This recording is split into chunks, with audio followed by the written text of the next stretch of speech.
Welcome to the 5-Pack, where we talk about the 5 things that matter, 5 things that will matter, and a daily pack rip. Here is your host, Kyle Elfrink. Let us begin a brand new week here with the 5-Pack on the Better Sports Network. Kyle Elfrink alongside our producer, Heather Klein, hanging out with you. Hope everybody had a wonderful weekend. For the fathers out there, a belated Happy Father's Day to you on this Monday. Busy weekend, a lot to keep you entertained. We had some baseball, we had some golf, heck, we had some soccer, College World Series, some basketball news. We will get to all of it coming up here on the 5-Pack. Now, if you're anything like me, and I know a lot of you say I never want to be anything like you, Kyle, but sometimes you just are, right? Last Friday, I don't know about you, but I had a lot of fun with our Dunris triple play pack rip. For those who might have missed it, for those who just need to be reminded, 40 cards. 40 card pack. And I really knew nothing about this set. I was not looking excited about opening this pack of cards. But lo and behold, it surprised. And that's kind of part of the joy of the pack rip here on the 5-Pack is sometimes we're surprised. And, you know, these cards are not very attractive or anything, but I pointed out we got a lot of stars, which was cool. They also have some pretty wildly cool tidbits. Now, again, we were opening 40 cards last week here on the 5-Pack, so I didn't get to all these tidbits, but over the weekend, I got a chance to sit down and take a read. And I decided to pull out 3 of my favorite tidbits from last Friday's pack rip and just hit you with them here. For instance, you know this guy, right? Mark McGwire. You may have not known that Mark has appeared with other members of the A's in the Oakland Ballet's production of The Nutcracker. Now, Mark McGwire is known for a lot of things, and there are a lot of trivia tidbits about Big Mac. But how about the one that he has performed in The Nutcracker as an adult? So that was a good one. Leo Gomez, which it's like, well, who cares about Leo Gomez? Even the card set didn't care about Leo Gomez. They had nothing to say about the young man. So what they gave us is this, and I love this. This is just trivia for you sitting at home. In 1954, the Orioles and the Yankees made the biggest trade ever involving 18 players. I mean, they were the NBA before the NBA. 18 guys involved in the trade. And then finally, Steve Buechele, who I believe was the final card that we pulled on Friday. This, again, has nothing to do with Steve Buechele. It does have something to do with his team, the Pittsburgh Pirates. And I wanted to bring up this bit of information because sometimes there are names we've heard of, even Hall of Famers. And I get it. You can't know everybody's story. You can't know everything about every super player over the last 120 years. So here's one, Ralph Kiner. Now, Ralph Kiner, many of you in the audience might recognize his name. New York Mets fans, you know, he was a longtime announcer, eventually made the Hall of Fame. Anyway, here's something that's pretty crazy. What Pirate Hall of Famer won 7 consecutive home run crowns? It is indeed Ralph Kiner. 7 consecutive home run crowns. Like, that's insanely impressive. You know, to do it 7 straight years, to be healthy 7 straight years to pull that off. Kudos to Ralph Kiner. Let's give him a little shout out here on this edition of the 5-Pack. Now, can we top it today? Today we're going to switch sports. We're going to give you a little football on the 5-Pack. I don't believe we've ever opened a pack of 1991 Fleer Ultra football trading cards. These are the high-end luxury edition of Fleer football to compete with Upper Deck, to compete with Stadium Club. They never really did, but we will tear through this 1991 card set coming up in just a bit. Of course, before we get to any of that, we got the 5 things that matter right now. We got the 5 things that will matter, so let us dig into the fun. Starting with our 5 things that matter on this Monday morning, and we begin with the U.S. Open. Yes, we got you started with this, all the way back to last week. Had round 1 on Thursday, round 2 on Friday, 3 on Saturday, and of course the final round yesterday. And when it was all said and done, a man who pretty well was off the board. Not off the board, but he was a long shot, I think, coming into the weekend in Los Angeles. Wyndham Clark, who had never really come close to winning a major. Well, he won it yesterday in LA, and he did it in very strong fashion on Sunday.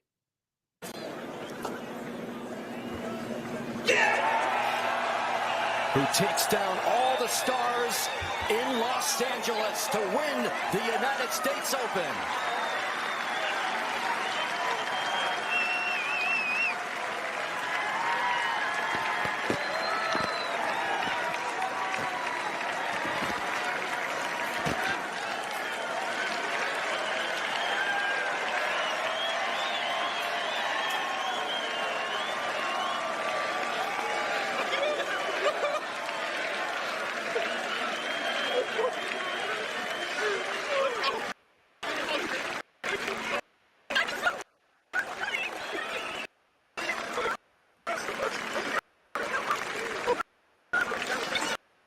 I feel like I belong on the stage, and even 2-3 years ago when people didn't know who I was, I felt like I could still play and compete against the best players in the world, and I felt like I've shown that this year, and I've come up close, and obviously everyone sees the person that hoists the trophy, but I've been trending in the right direction for a long time now. I've made a lot of cuts. I've had a handful of top 10s and top 20s.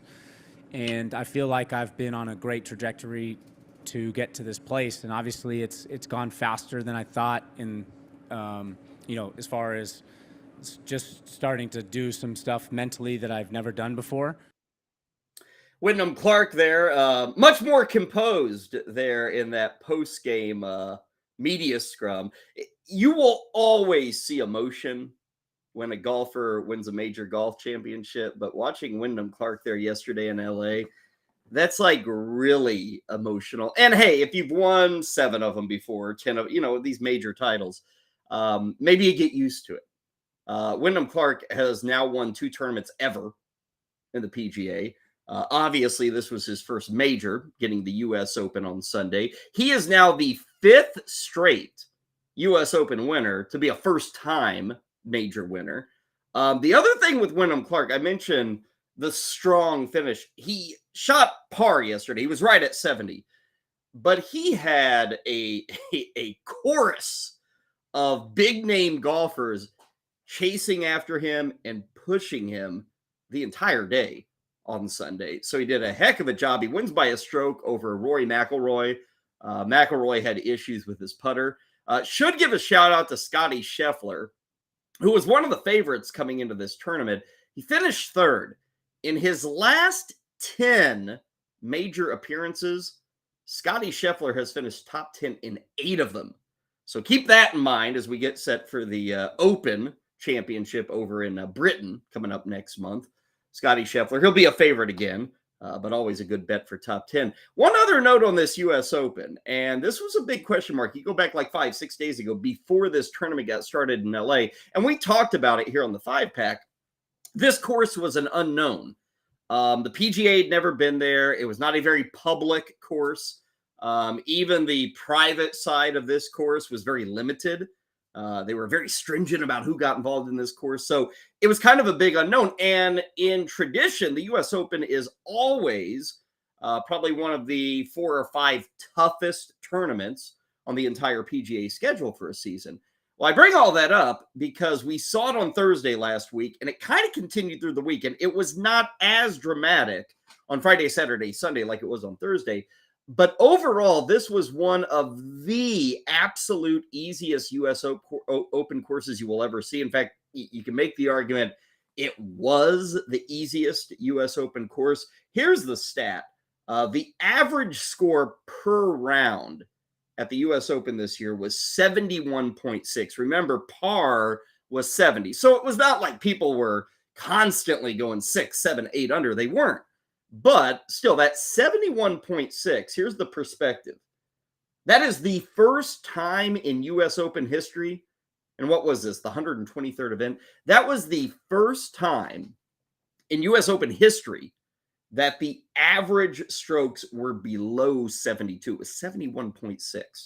So it ended up being a pretty easy U.S. Open course, and certainly worked for Wyndham Clark. Mention the Open Championship. That'll be next month, July 20th. Royal Liverpool is hosting it this year. Odds are already out, even though we're a month away. Rory McIlroy plus 750, John Rahm 900. Mentioned Scotty Scheffler, he's at plus 1,000. Brooks Koepka on that list at plus 1,400. As for Wyndham Clark, and again, this reiterates kind of the out of nowhere-ness of his title. He is the 21st pick on the board for the Open Championship at Royal Liverpool. He is currently plus 3,500 to make it 2 majors after he gets his first major on Sunday. Congratulations to Wyndham Clark there. Okay, let's move to item number 2 of what does matter. And we had a big trade on Sunday, and it's something we talked about last week. Mere days after reports came out that Bradley Beal and the Washington Wizards were maybe set to part ways, well, they made it official. They have parted ways. Bradley Beal, one of the top shooting guards in all of the NBA, has been traded, and he lands with the Phoenix Suns. We see this a lot, right? The Phoenix Suns, they just got Kevin Durant, right? They get Bradley Beal now. So you've got Durant, you got Beal, you got Devin Booker. All 3 of these dudes, by the way, are making over $50 million next year. It's a big 3. It's a huge 3. Now, what did the Wizards get for Bradley Beal? Bradley Beal's been like the best player for Washington over the last 20, 25 years, probably, maybe even longer. Anyway, so they trade Bradley Beal. I get it. He wanted out, didn't want to stick around for a rebuild, had a huge contract. He had a no trade clause. This was not the easiest deal for the Washington Wizards to make. In fact, there were reports that Miami was trying to get Bradley Beal. Milwaukee was trying to get Bradley Beal. Because Beal had the no trade clause, he chose to go to Phoenix. So even if Phoenix didn't offer the best deal to Washington, they almost had to take it because of Beal's no trade clause. Now, you see the big 4 for Phoenix there. What you don't see anymore with Phoenix is Chris Paul. What you don't see is Landry Shamet. Those 2 guys go to the Wizards, and then it's like a bunch of second-round picks and a bunch of flip-flops in the first round. It was a very underwhelming get for perhaps the best player in franchise history over the last quarter century. But again, Bill held the cards here. Suns now have a big 3. We'll see what they do with DeAndre Ayton. You saw him there. You saw the money. I mean, $160+ million for 4 guys. I guess you can do it. They're going to have to pay a luxury tax penalty. We'll see. The Suns are obviously all in. But, man, if you're a Wizards fan today, you're kind of looking at it and going, did we really get enough for Bradley Beal? And like I said, not everything's official. It's got to go through the NBA offices. But Chris Paul may never play a game for the Wizards. In fact, it's unlikely he'll play a game. Landry Shamet, the same thing. Both those guys are, in effect, a salary dump that the Wizards got. And then they get a bunch of second rounders. Second rounders in the NBA, total crapshoot. I mean, they're lottery tickets. So pretty underwhelming when you consider you got 4 second-round picks and, like, you're going to flip-flop first-round picks. It's like nothing there. By the way, Phoenix currently is the 3rd pick for the NBA title next year, plus 650 after the move for Bradley Beal. Probably gives them some gain on the Denver Nuggets, who are number 1 on that futures chart. Here's the thing, though. You know, we saw it with the Suns already. When they added Kevin Durant this past trading deadline, they flew up the boards. And they became, in effect, the favorite out of the West. When that trade first happened, that was the expectation. Man, Booker, Durant, Chris Paul, this is going to be great. Well, Durant barely played in the regular season. He had an injury, and of course, they got knocked out very quickly in the playoffs. So you make this move for Beal, and I get it. I mean, Bradley Beal's great. Kevin Durant's great. Devin Booker. Like, you've got shooters everywhere. I mean, I don't know if there's another team in the NBA that can spread the court more now than the Phoenix Suns with Durant, Beal, and Booker. I mean, it's pretty wild. But we got a long way to go. 82 games, a whole bunch of playoffs. Bradley Beal only played 50 games last year because of injuries. Kevin Durant can never stay on the court. We'll see how it works for the Phoenix Suns. Okay, moving from basketball, let's go to the world of baseball as we move to item number 3 on what does matter on this Monday. And we go out west. A big series this weekend with the LA Dodgers taking on the San Francisco Giants. And the storyline coming into the year is that, wow, LA is LA. LA is dominant. LA is the best in the West. Well, don't look now. Don't look now. The LA Dodgers, if you look at the NL West standings, they're not in first place. They're not in second place. The LA Dodgers in the middle of June are sitting in third place. They are in third place because over the weekend, a 3-game home set against the much-hated rivals to the north, the San Francisco Giants. Well, it was all San Francisco, including yesterday, as the Giants finished off a 3-game sweep at Dodger Stadium. Hanging splitter down the left field line. It's just fair. It ricochets into the corner. 1 run is home. 2 runs are home. A double for Luis Matos. 5-2 Giants. Base hit to center field. Matos is going to be waved. Outman comes up through, and it's a wild throw. It goes to the on-deck circle. Sable easily into second and thought about maybe going further. 2. Off the glove of Freddie Freeman into right field. Sable scores. Crawford over to third. That was just blistered. All Giants, all the time in Southern California this past weekend. They win yesterday by a final score of 7-3. They won Friday 7-5. Saturday, the Giants beat the Dodgers 15-0. San Francisco has now won 7 in a row. Big week for them. Beginning tonight, they've got 4 at home against San Diego. Padres have struggled this year, but they're still the Padres with Juan Soto, Manny Machado, Tatis, all those guys. So 4 in a row against the Padres. And then coming up this weekend, 3 in San Francisco against the first place Arizona Diamondbacks. Giants are only 3.5 back of Arizona. And they are now a game ahead of LA. And I mentioned the Giants winning 7 in a row. Dodgers have lost 10 of their last 14. They are off today. They've got 2 in Anaheim going up against the Angels. Checking in on the NL West odds because, again, I think everybody thought LA would pull back a bit this year, but everybody still had the Dodgers a heavy, heavy favorite. Dodgers were still, I want to say, a top 3 pick to win the World Series. I think it was Houston, Atlanta, and then the Dodgers. Right now, the Dodgers, again, are barely top 3 in the NL West. They are sitting with a record that's still good. Don't get me wrong. I think they're 6 games over 500, but they're behind the Giants. They're behind the Diamondbacks. Right now, they are still the prohibitive favorite. If you go over to DraftKings, check out the sports book. Dodgers are minus 125. What's interesting are the other odds you can get. Arizona plus 350. San Francisco plus 475. San Diego plus 550. If you've lost your mind completely, Colorado is plus 70,000.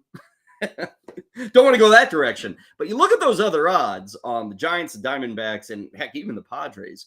To see the Dodgers still at minus 125, it is kind of ignoring the obvious. And the obvious going on with the Dodgers is, unlike so many past seasons, their bullpen is nowhere close to dominant. Not at all. I mean, their bullpen is like a 4.5 ERA. Their bullpen does not have a veteran shutdown guy. Now, they can always make trades, but they've also got to worry about the starting rotation. I mean, right now, they've got injured guys. They've got young, unproven guys. They've got veterans like Noah Syndergaard that probably shouldn't be out there anymore. So the Dodgers, we think pitching, and they just keep hitting us with prospects. And I think their bats are fine. They're going to be fine there. The pitching, though, for the LA Dodgers. Again, off today, they opened up a series against Anaheim, but they suffer a 3-game home sweep against the San Francisco Giants. And here come the Giants, kind of left for dead. They're now making a move with 7 straight wins. Staying out west, we move to item number 4 of what does matter on this Monday. And we go to Seattle for a mostly overlooked matchup between the White Sox and the Mariners. Heck, even when you look at the final score yesterday, if you just looked at the box score and said, oh, Mariners win 5-1, who cares? But what happened in that game was Lance Lynn. Lance Lynn has had a pitiful year. Lance Lynn has been, you can make the argument, one of the 5 worst starting pitchers in all of baseball this year. Yesterday in Seattle, it didn't totally work out, but it did work out enough to where Lance Lynn struck out 16 Seattle Mariners in just 7 innings of work. Fastball guy so far. 2. Waukesha, as you saw. 3-2. 2-2. Swing and a miss, and he ties the franchise record in strikeouts on this Sunday in Seattle. That record for the White Sox is all the way back in like 1954. There's something mesmerizing about watching those highlights from NBC Sports Chicago. And it was a lot of swings and misses. There's not a whole lot of Lance Lynn firing strike 3 and he just fooled the hitter and he goes down looking. I mean, you watch those highlights, it's a ton of swing and miss. Here's the thing, though. As dominating as Lance Lynn was, and yes, that is domination, the dude still lost. He still lost. It's a kind of year for Lance Lynn. Let's see. Here's what we see. This is after yesterday's effort. He is 4-8. His ERA is 6.5. He has given up the most hits in the American League. He has given up the most earned runs in all of baseball. Now we bring it up. Why does it matter? Okay, great effort, 16 strikeouts, but hell, you still lost. This matters because Lance Lynn is expected to be one of the top trade deadline targets. Major League Baseball trade deadline coming our way at the end of July. He's not been good this year, but Lance Lynn has pedigree. Lance Lynn's been there, done that. Lance Lynn is set to be a free agent at the end of this year. Obviously, we see yesterday he's not totally washed. But what's interesting about Lynn and this decision for the White Sox is right now the White Sox have not had a good season, but you know what? They're still in it. They lose yesterday to the Mariners, and they're still just 5.5 games back. And there are a few other names on that White Sox team that could be offloaded. Plenty of talented pieces who really aren't doing well in Chicago, but could certainly help a team that is making a push for the postseason. And Lance Lynn is one of those guys. So Chicago's got this very important stretch coming up over the next 5 weeks. Are they in? Are they out? What do they do with Lance Lynn? What do they do with Dylan Cease? Do they maybe trade Eloy Jimenez? Do they flip Andrew Benintendi? How about Tim Anderson? Like, they've got a lot of guys that would be of interest, I think, to other major league teams. Liam Hendricks out of the bullpen. So we'll see. White Sox 5.5 behind Minnesota. The Vegas odds makers do not like the chances of the Chicago White Sox catching the Guardians or the Twins. Right now, at this moment, Chicago is plus 850 to win the AL Central. Tonight, they're up against Texas. Andrew Heaney going for the Rangers, and some dude named Jesse Schultens is going for the White Sox. That is a 8:10 first pitch tonight from U.S. Cellular Park. Finally, we go to our 5th and final item that matters. If you caught last Friday's show, we told you about the U.S. men's national soccer team. Out of nowhere, they announced that they're going to be hiring Greg Berhalter, the guy they fired and let go in December. They're going to bring him back to be the coach of the U.S. men's national team. Well, Greg Berhalter was not on the sideline last night when the U.S. men's team made it back-to-back CONCACAF League Nations titles. This is a tournament that is run every single year. It involves, I think it's about 40 countries from North America, Central America, the Caribbean. Last night, the U.S. is taking on Canada. They dispatched Mexico on Thursday night. They get the Canadians last night, and they walked away with a 2-0 victory.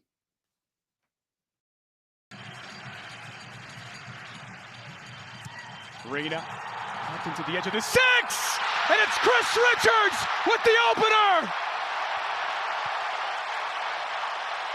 He's been beaming with confidence. And it's dripping out of him now. His first international goal. And the U.S. has the lead in the final. If he's able to connect that first pass in the midfield, here's there's Reyna. space exploit. Driving into space with Balogun on his right! On a night of firsts! Fuller and Balogun has his first international goal for the U.S.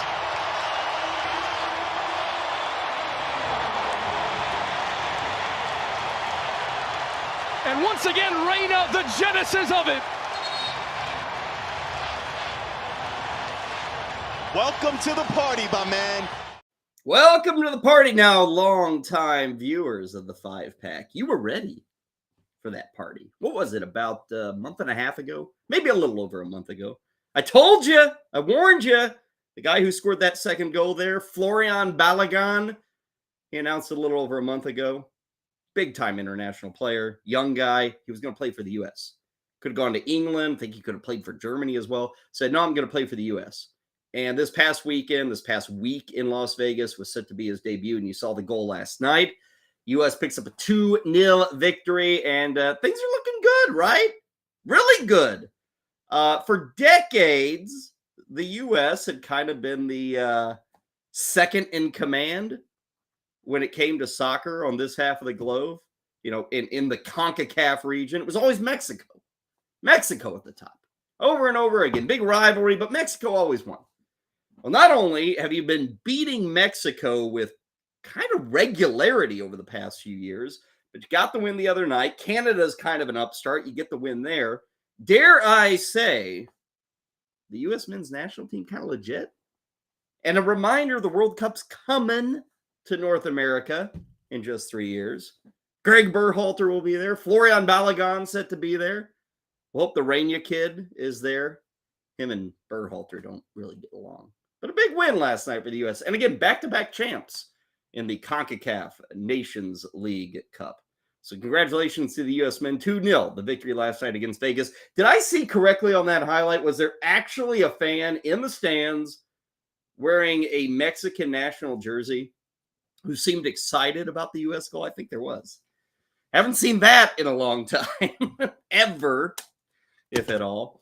Okay, those are the 5 things that do matter. When we return here on the 5-Pack, we are back with 5 things that will matter as we get your week started. Stay with us. More coming your way right here on the Better Sports Network.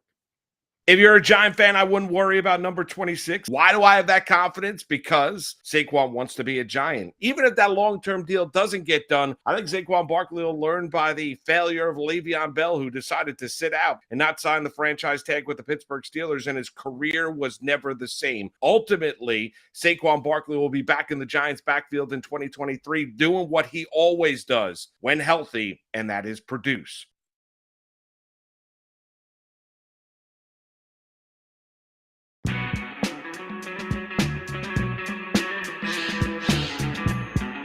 Welcome back to the 5-Pack. Next up, the 5 things that will matter. Here's Kyle Elfrink. All right, our man Moose talking a little NFL there. We'll get some NFL here in the 5 things that will matter. And speaking of the NFL, or perhaps notably fantasy football, head over to Fantasy Alarm right now. The brand new and always updated Fantasy Football Draft Guide is out, courtesy of Fantasy Alarm. Now, you see $26.99. You can just pay that and have it. Or you sign up, get a subscription, 7-day trial, any of that stuff, and the mag and all the insight and all the analysis, the edges, all that stuff. It's yours for free. So head over to fantasyalarm.com. It was just released less than a week ago. And I mentioned the updated aspect of it. Obviously, right now in the middle of June, there's not a whole lot going on in the NFL. Although there may be some things that happen in the next week, maybe in the next 2 weeks, that will change the outlook for certain players. Now, we're going to talk about that in a second. But when those occasions do happen, the great thing about the Fantasy Alarm Football Draft Guide is immediately they can update it. You get the update version. You get to see, oh, wow, that guy has jumped up amongst running back. Oh, wow, this guy with his new team. This draft guide is never frozen. This draft guide is always living. It's out right now, fantasyalarm.com. Coming up in just about 15 minutes, speaking of football, 1991 Fleer Ultra Football. We'll go through all 14 cards in this pack. It's been waiting over 3 decades to be opened. And right here on the 5-Pack, we'll do it coming up in just a bit. Before any of that, though, let's get to our 5 things that will matter. We'll start with a little baseball. We were telling you in the previous segment, the San Francisco Giants, big 3-game road sweep in LA, topping the Dodgers. There was another team, went on the road, taking on a very good team. In fact, this team was taking on the defending champs, the Houston Astros. Well, the Cincinnati Reds, yes, the Cincinnati Reds took all 3 games from Houston. They have now won 8 in a row. Tonight, they are up against Colorado. They are going for 9 in a row. Shall we sit back and enjoy some of the excitement with the Reds? I think we should. Here's yesterday's excitement in their 8th consecutive victory. Yes, the Reds, 8 straight wins. India in the air to right. Tucker going back. That ball's got carry. It's gone. And the Reds lead. India's home run assault on the road trip continues. The first edge for Cincinnati today. 6-5 on the solo shot. Payoff. Rope to right field. Base hit. Windmill on. A rip around third. Friedel scores. Fairchild to third base. Ellie De La Cruz tacks on. What's up, Reds fans? We're having fun playing this game, and we're playing it well. Let's keep winning. Everyone loves America's team. Oh, we missed the part I wanted to see. Sorry about that. I wanted to comment that Jonathan India, who you just saw there, had the home run and then went on Twitter to tell all of us, which we just, sorry about the clip there. Jonathan India proceeded to tell all of us that the Reds are now America's team. Huh? America's team? The Reds? It's a good story. It's a good story. But are you America's team yet? I don't know. It's exciting. Looking for 9 in a row. The Reds taking on Colorado. Colorado, one of the worst teams in all of baseball. Now, interestingly enough, the Cincinnati Reds, let's pull up these numbers. Plus 600 to win the NL Central. Nobody's counting on the Reds. And hey, the NL Central, I said it last week, kind of a joke, but still, when you have 4 or 5 teams really in it, even if they're bad teams, it's kind of fun to watch the scoreboard night in, night out. It's kind of fun to get amped about the Cincinnati Reds. Now, if you're wondering, well, who's doing it for the Reds? Like, Jonathan India is having a pretty solid year. Not great, but solid. Ellie De La Cruz, we've talked about him before. He's kind of livened up the entire fan base. Hitting-wise, I mean, like, Spencer Steer's been good. Matt McClain, TJ Friedel. These are mostly unknown guys, unless you're like a diehard baseball fan. I will say the one thing that has differentiated the Reds against the competition is their bullpen. Alexis Diaz has been one of the absolute best closers in all of baseball. I mean, he is striking out 15 and a half batters per 9 innings. He's got 18 saves. ERA is under 2. His whip is like 0.85. So he's been stellar, but they've got other guys. I was looking at it today. I mean, Buck Farmer and Lucas Sims. They're like pitching well. So tonight, the Reds looking for 9 in a row. Brandon Williamson. Let me just do the work for you. He's an unknown. He's pitching for the Reds going up against Austin Gomber. 7-10 is the first pitch there. Let's stay in the NL Central. Let's move to item number 2 of what will matter. Tonight, the Pittsburgh Pirates will open up a home series against the Chicago Cubs. And they are calling up a guy who less than 2 years ago, they made the number 1 overall pick in all of baseball. Back in the 2021 MLB draft, the Pittsburgh Pirates were selecting number 1, as they're wont to do. And they selected Henry Davis, catcher out of Louisville. And tonight, Henry Davis will be called up, expected to be starting for the Pittsburgh Pirates. Now, here's the thing with Davis. He's a catcher by trade. But you will hear this a lot. He can hit. Everybody believes in the hit tool. Everyone's not really sold on the mitt. He's got some strides to make defensively. Now, again, hitting-wise, he's played 51 games this year, split between AA and AAA. Henry Davis with 11 home runs. He's doing fine with the bat. It's just defensively. You know, the Pirates, again, they're in this. Now, the Pirates have struggled. They got swept over the weekend by the Milwaukee Brewers. I think Pittsburgh's lost 6 in a row. Despite losing 6 in a row, I mean, they're 2.5 games out in the NL Central. So they're going to bring up Henry Davis. More than likely, you will see him on the lower half of the order. I would expect 6 to 9. But it's kind of like Elly De La Cruz, who the Reds brought up 2-3 weeks ago. If you hit, they'll move you up.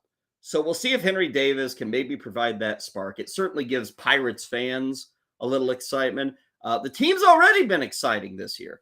Like I said, they're under 500, but they're in it. They're within striking distance. We'll see if Henry Davis gives them a boost. 6 in a row loss or 2.5 out. Check this out. Odds to win the NL Central. And I know I'm hitting you with a lot of odds today, but I find this just almost perplexing that the Pittsburgh Pirates, 2.5 games out, are plus 1,100 to win the NL Central.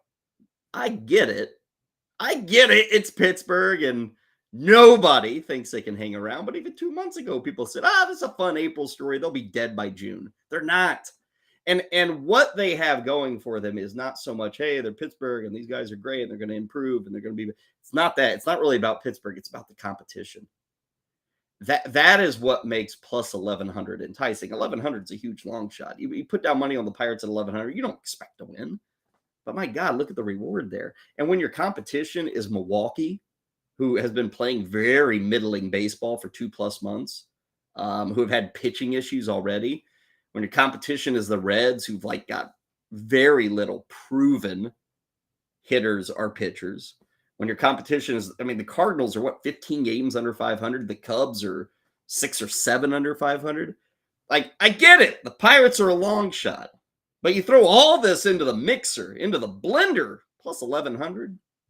Not too bad. 7:05 tonight for the Pirates, taking on the Cubs. Let's see, Osvaldo Bido pitching for. Are we already at that point in the baseball schedule where it's like Osvaldo Bido time? I guess so. He's up against Drew Smiley. Let's go to item number 3. There are bad pitchers. There are guys like Osvaldo Bido who we don't even know who they are. There are guys like Lance Lynn, who we were talking about earlier, but none of them are perhaps as bad as a guy that is towing the rubber tonight. A guy by the name of Jordan Lyles. Now, Jordan Lyles, God love him, he's been around forever, but check out that bottom line.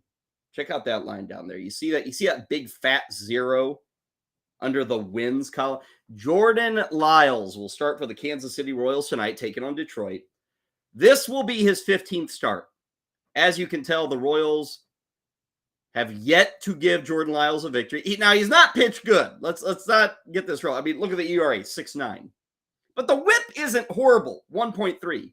He's given up a lot of home runs. He has not pitched well, but he's 0-11. The Royals, in his 14 starts, are 0-14.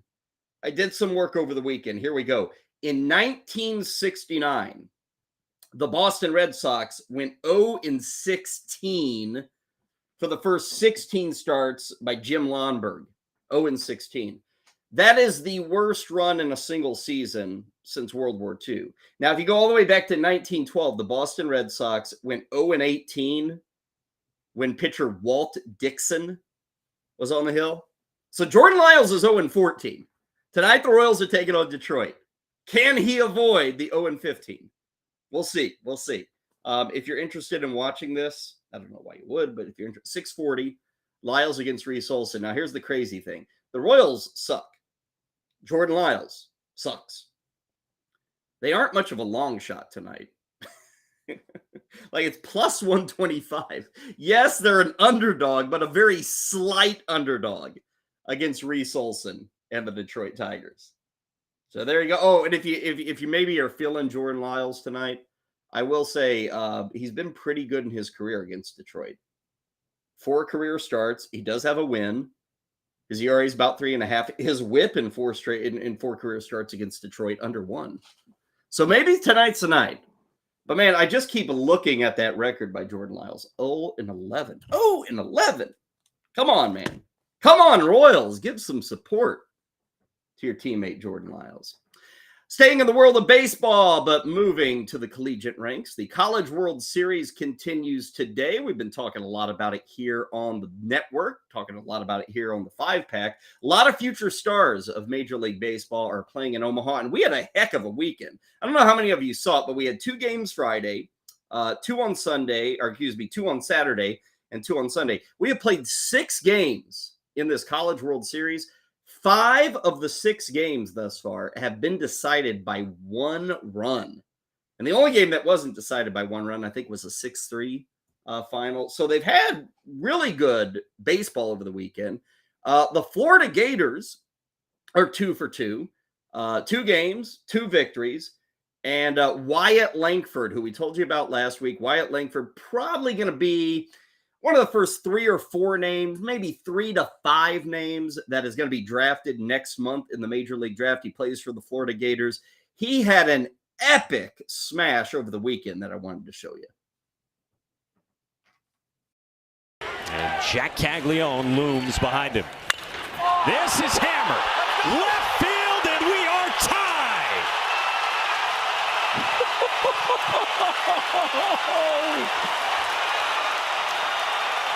Wow.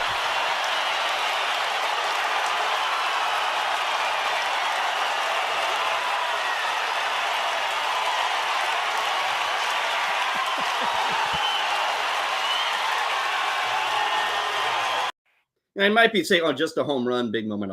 It was home run, big moment. College World Series tied the game up. That what you saw right there, that was a ball that went, I think it was 456 feet. That is the all-time record for a home run at Rosenblatt Stadium there in Omaha. In the College World Series, we've never seen a ball hit further than Wyatt Langford. So Florida off to a good start. Langford off to a good start. I think they play next coming up tomorrow. As for today, we've got 2 games. We've got Stanford, Tennessee, which starts up at 2 o'clock Eastern this afternoon. That is an elimination game.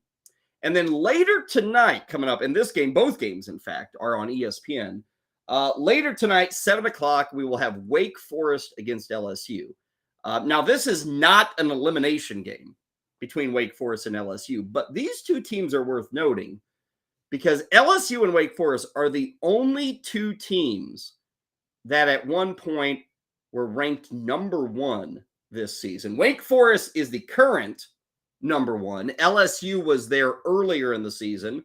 Tonight they will meet 7 o'clock Eastern. You can see it right there on ESPN. What's always exciting about the College World Series, and we've already seen, I think Virginia has been eliminated. So we started with 8 teams. We're down to 7. Stanford or Tennessee, one of them is going to be eliminated today, so we'll be down to 6. Mention Wake Forest and LSU. Both those teams won their first game.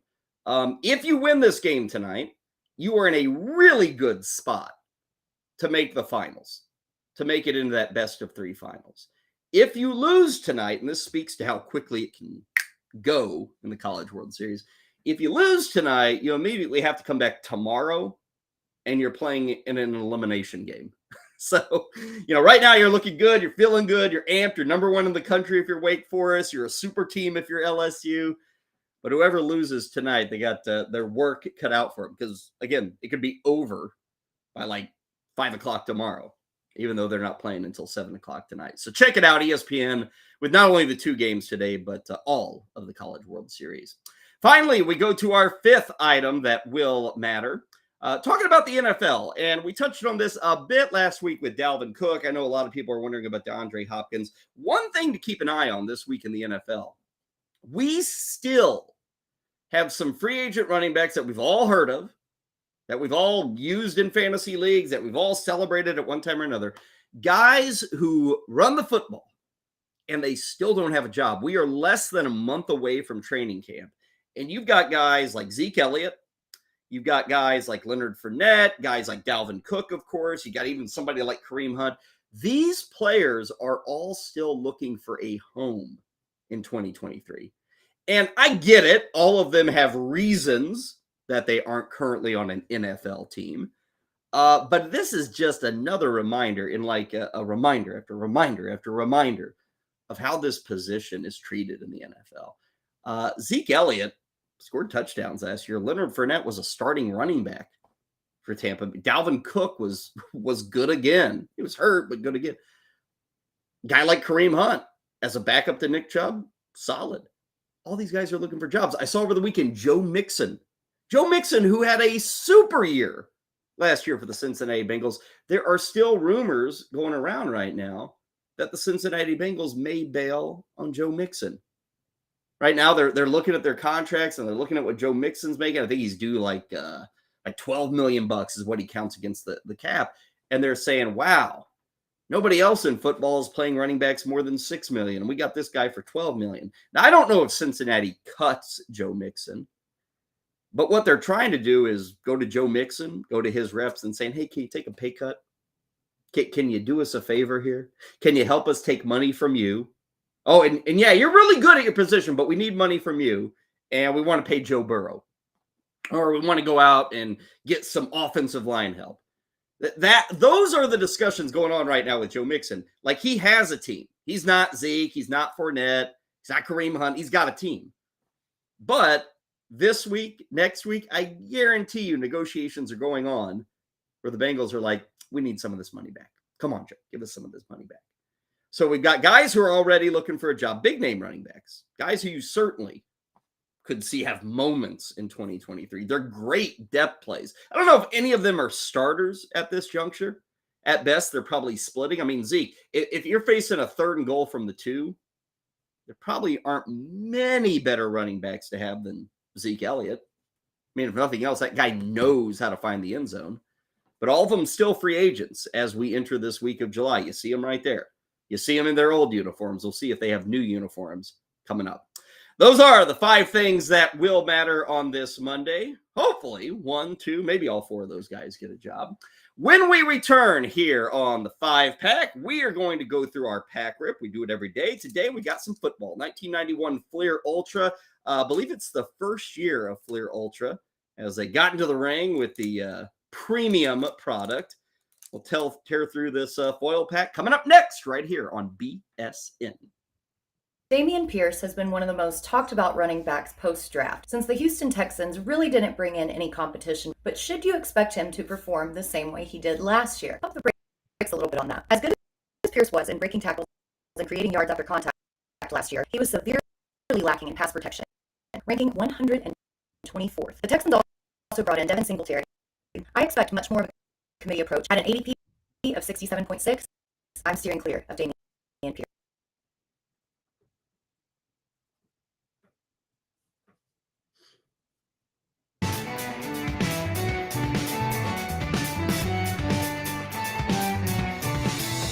Time now for the Daily Pack Rip on the 5-pack with Kyle Elfrink. Okay, good to have you back with us on this Monday. Kyle Elfrink with you, and today we're going to break away from the usual. Usually we're hitting a lot of baseball, loads of baseball. Not today, though. Let's do some football, shall we? We have the mandatory mini camps going on over the past, 2 weeks or so. Let's do a little football. We're going to kind of go into a quiet time. I know I was talking about those running backs. Hopefully, those running backs will find homes. But other than that, nothing's really going on in football right now.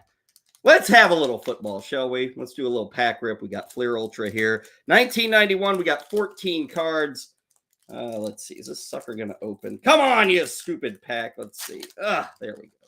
You think after all these many decades of opening packs, there would no longer be any pack that could keep Kyle Elfrink out of it. Okay, we got that pack open. Okay, Fleer Ultra. These are very similar. In fact, they're the same exact card. We did some Fleer Ultra baseball from 1991, and literally, and I guess some of this is what you would do. You want to have everything wants to be in the same line, everything wants to be congruent, but this is literally the same design on the football side that they use on the baseball side for 1991 Fleer Ultra. We start with Trace Armstrong, D lineman, good D lineman for the Chicago Bears. Was he out of Miami? No, Florida. Okay, Trace Armstrong went to Florida and had a good 4 or 5 years there with the Bears.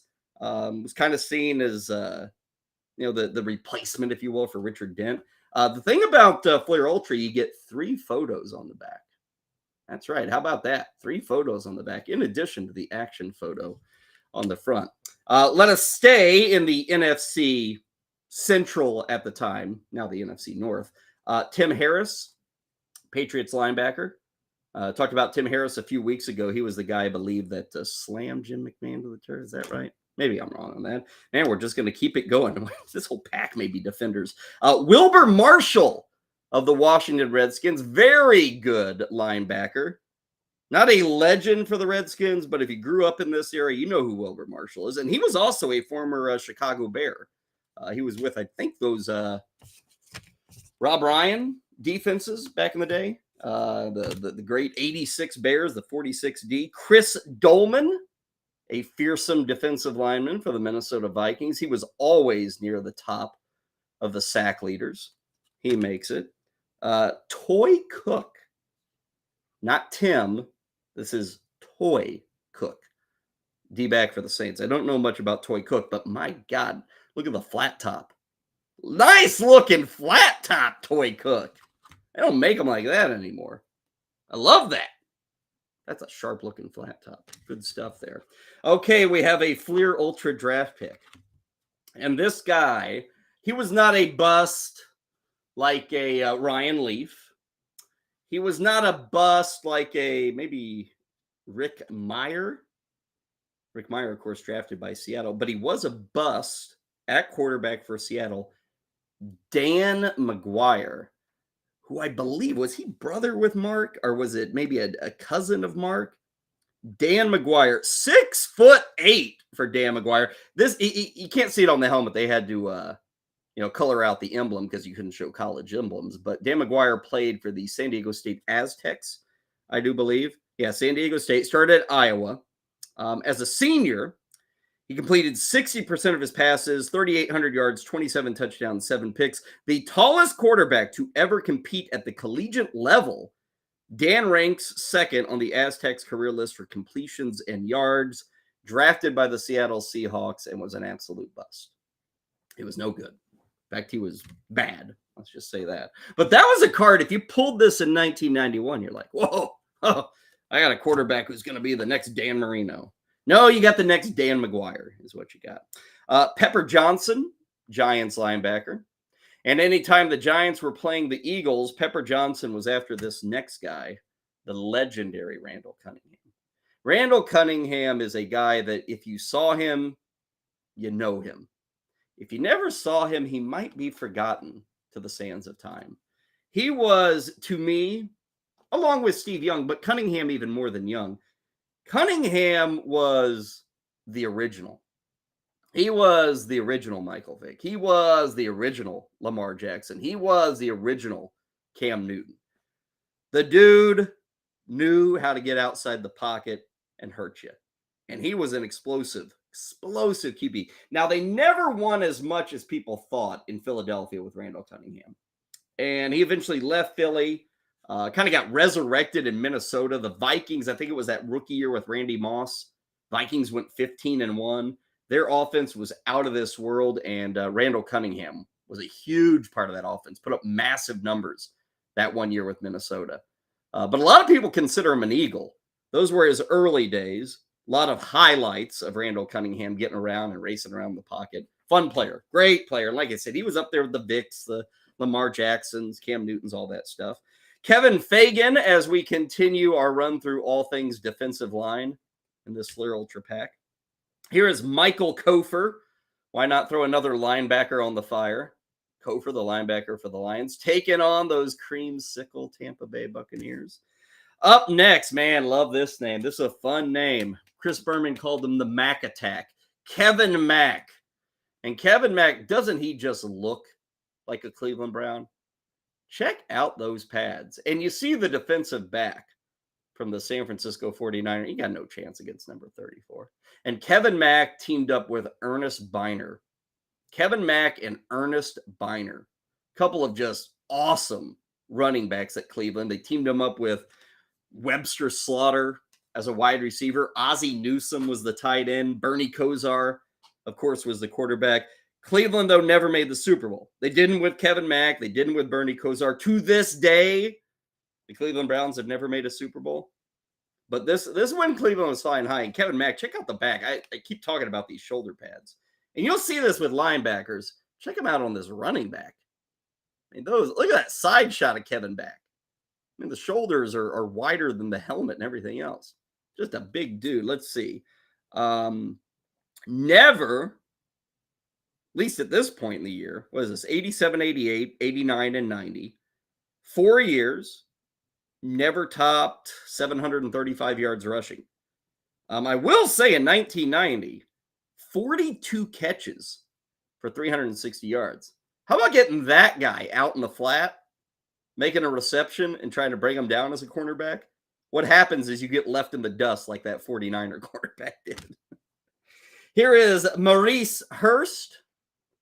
Don't know much about Maurice Hurst. I can't give you the rundown on him. Although I can say, much like a Toy Cook, flat top alert. It's a good one. Maybe that was a thing for defensive backs back in 1990. Toy Cook and Maurice Hurst. Let's give a double whammy of flat tops there. Up next is Burn Brostek. Of course, we all know him as an offensive lineman for the LA Rams.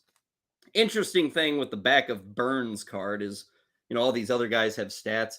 I've always felt this with offensive linemen. What do? It's cool to have a card, but we want cards for stats. We get no stats with offensive linemen.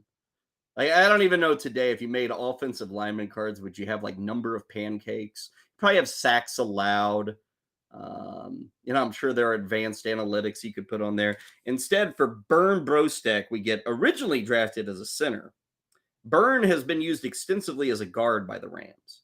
He was so impressive that the team decided to put him there after the 91 season. Brostek played in all 16 games as a rookie, started 2, and played extensively on the kickoff return and conversion units. He was also a regular in the Rams' goal line and short yardage offenses. So big things planned for Burn Brostek. They didn't really happen, though, after that rookie season. And then finally, another New York Giant, Mark Collins. Giants, of course, pretty strong back here in the late 80s, early 90s. So we get Mark Collins, who was Pepper Johnson was the other Giant that we got. So there we go. A lot of defense in this 1991 Flair Ultra. We get 14 cards and like literally 10 of them. Who are our only offensive guys? We got Kevin Mack. It's a fun one. We got the draft day bust, Dan McGuire. Everybody, Dan McGuire. And another thing with Dan McGuire, you can see it there. I remember Dan McGuire, the visor. So, I'm trying to think. Another quarterback that wore a visor. Quarterbacks don't. I guess you saw it a bit with Michael Vick. He would do the visor. But Dan McGuire was kind of the originator there with the visor. It did not help. Or those are only 2 offensive players outside of the O-line. Oh, we had Randall Cunningham. So 3 of our 14 cards in this Flair Ultra pack were like actual guys you get excited about. And no knock on Chris Dolman or Pepper Johnson or Wilbur Marshall, but you're defenders. And this is America. We like the guys who carry the football. We like the guys who get the touchdowns, if you will. The guys who stop the touchdowns, it's fine, but we like the guys who get the touchdowns. Okay, 1991 Flair Ultra. Not the most attractive set of cards, but one thing they've got going is all of these, well, not all of these, 4/5 of them, action shots. And I'm not going to lie to you and say it's the greatest action of all time, but, you got some things going on here. Like Tim Harris shedding a defender. Trace Armstrong making his way to the QB. Randall Cunningham, eyes downfield, looking for some rushing yardage. And, of course, Kevin Mack looking for somebody to trouble. 1991 Flair Ultra. There were only a few years of Flair Ultra football. Okay, that does it for us on the 5-pack. We're back on Tuesday. Enjoy your sports day. We'll see you tomorrow, 12 Eastern, right here on the Better Sports Network.